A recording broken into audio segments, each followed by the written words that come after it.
welcome back to another video. And what I thought I would do today is, because it's now been a year or just over a year since I first brought the Eastman guitars onto the channel, and those videos have pretty much been my most popular ever videos, and they're the ones where people ask me the most questions. So like I said, now it's been a year, and in that year I've had a lot more experience with Eastman and a hell of a lot more experience with Gibson. And what I thought I would do is just put the whole Eastman versus Gibson thing to bed as I see it, and just tell it, you know, how I see it and how, you know, what my experience has sort of told me. But before we get onto that, I might as well have a little sort of check-in with this Eastman, seeing as though, like I said, it's been a whole year.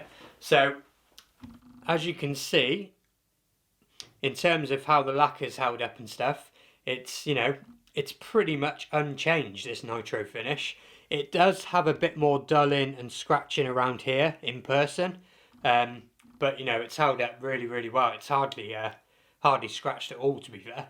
And in terms of like the fret wear and stuff like that, now bearing in mind I do play this a hell of a lot, and at the same time I do baby my guitars. You know, I've always polished them, always kept the frets polished. It's pretty much always got, you know, 3 to 4 week old strings on it. It's never been let go, kind of thing. But yeah, as I say, the frets have held up really, really well. There are some sort of slight little marks of where they're sort of flat spotting off, but nothing that requires any kind of work. And another thing, I keep this guitar on a wall hanger, and usually Gibsons, when you do that, they do react on the nitro. And I thought this one might do the same, but in fairness, you can't tell any marks whatsoever. Now, let's have a look at these machine heads. So you'll notice I've changed them, if you watch the original video, to these Grover lock-in ones, which these and the Goto ones have always been my absolute favourite machine heads. But that's the one negative I would say about the Eastmans that I've had and tried that aren't like the super top end ones.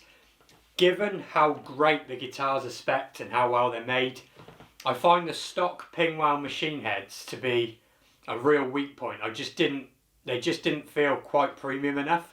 And I am a bit funny with machine heads. They're one of the things that, you know, I just really like good machine heads. I just appreciate them. But, you know, so that's the one and only downside to this guitar and the, you know, a lot of the other Eastmans. I think the stock machine heads aren't like, they're just not as good as some of the Grovers or Gotos, but, you know, no massive issue. I changed them and happy days. These have been, you know, absolutely perfect. So I think we should get onto the Eastman versus Gibson point then, because like I said, in the 12 months that's passed, I've had tons of experience with both.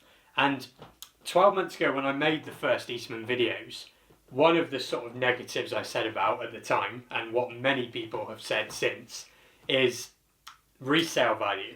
So at the time it was true, and the, you know, leading up to that point, where you could find used Eastmans for, I mean, I don't want to say quite half the price, but, you know, a lot less than new ones, which meant that compared to Gibson they were losing money on the resale market.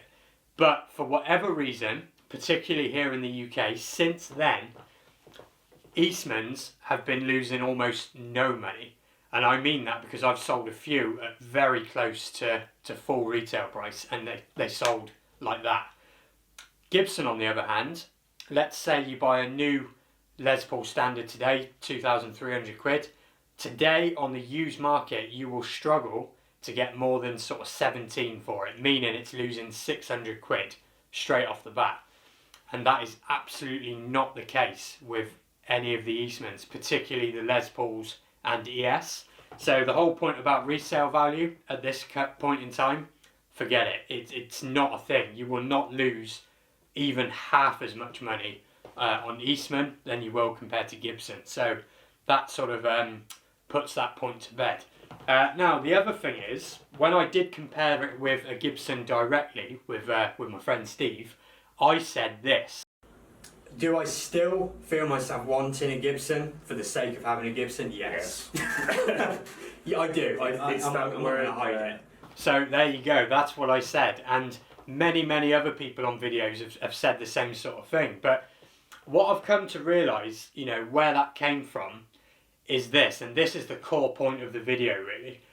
If you get an Eastman, are you still just going to want to get the Gibson anyway? Is that Gibson thing in us as guitar players going to go away? And I stand by what I said in that video at the time. It won't. You will still want a Gibson. But here's the thing, right? Of all the Gibsons I've had and played since I come across these, which is many, many of them, not a single one that wasn't custom shop was clearly better than the Eastmans. So what it really leaves you is, yes, if you have Eastman, you are still going to have that Gibson affinity sort of thing. You're still going to desire one. But because the Eastman is so good, it means that nothing outside of custom shop will do. That's what Eastman does. It raises the bar to that point, because these are custom shop quality guitars, and you might still want a Gibson, but it's going to have to be a custom shop Gibson. And to me, that's just the truth. It sounds, it's actually quite opposite to the sort of thing I'd normally like to say, because it sounds so like spoiled. But these guitars, these Eastmans, they do spoil you, because they are just so good. And, you know, my friend has a Gibson made in a custom shop. And since having these, that is the only Les Paul I've played that I think really stands, you know, next to or above the Eastmans. So that's the sort of core truth of it, really. Yeah, I still want a Gibson, but it would have to be a custom shop, because that is how good these things are. So on that basis then, I thought we'd end on looking at what Eastmans that are available right now. If you were to go online right now and buy yourself an Eastman, which one, you know, which one would I want? So let's cut to the computer and have a look at the ones that are in stock right now that you could get. So there's 3 Eastmans available in the UK right now, and these are the 3 that if I could, I would absolutely love to own. So the first one, it's in stock at Richard's Guitars for $1,852, and it's the Eastman SB57. So a very similar spec to mine in terms of the ebony board, mahogany body, but I'm a massive sucker for that classic, you know, black and gold Les Paul custom thing.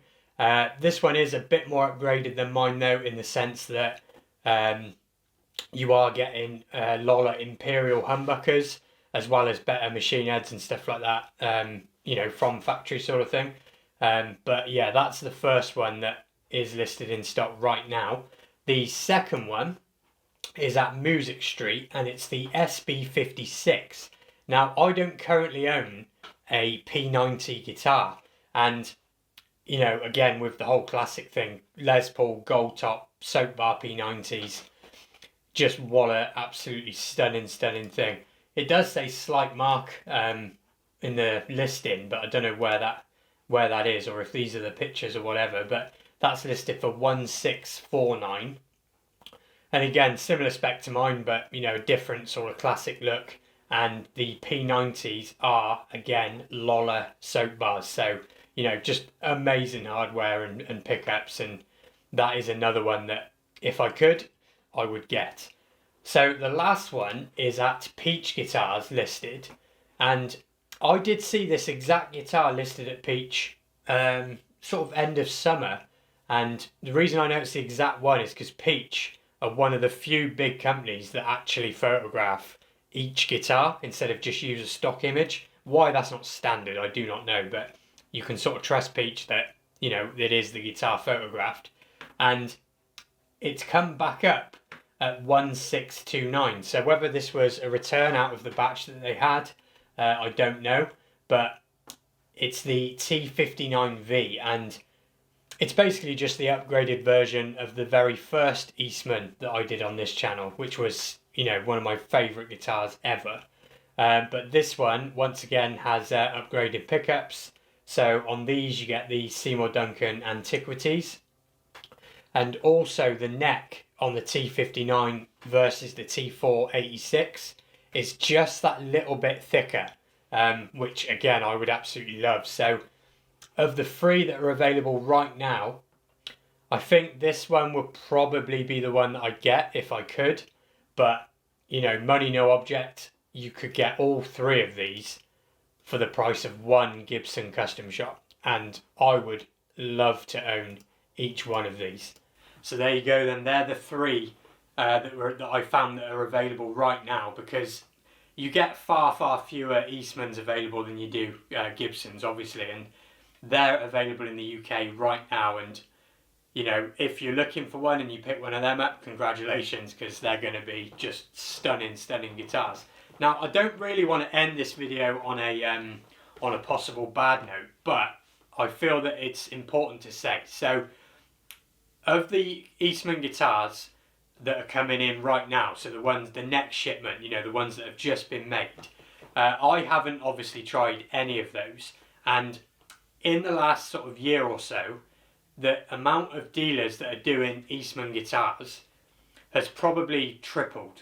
You can get them from way more places, which obviously means they're going to be making, you know, they have to be making way more guitars. And because of the price point and the quality they are, I just have that itching sort of like worry that making so many more guitars and fulfilling so many more orders, can they really keep the consistency and the quality as high as I've, you know, got to know them to be? So that's not, you know, I'm not trying to be negative, but I am just saying, look, they're making way more guitars now than ever before. You know, can they maintain that quality? That's the only worry that I've got, and I will absolutely go to those guitars and find out for myself, and they'll be on the channel and everything like that. But you know, I'm hoping they haven't. I'm hoping they've nailed it and everything's all, you know, all good. But it is a concern. So that's it then. That's, you know, my sort of honest truth on Eastman versus Gibson, particularly the Les Paul and ES types. You know, because they're the ones that I'm most familiar with, and they're the ones that people most compare to Gibson, obviously, because they're, you know, very similar guitars. But that is how I see it. I've yet to try a Gibson outside of the custom shop that was, you know, that was any better or even close to all of the Eastman guitars that I've tried. So let me know what you think. Let me know which of those three in the that I would pick would you like to have. Maybe you've already got one. And that's it. I'll see you soon for more videos.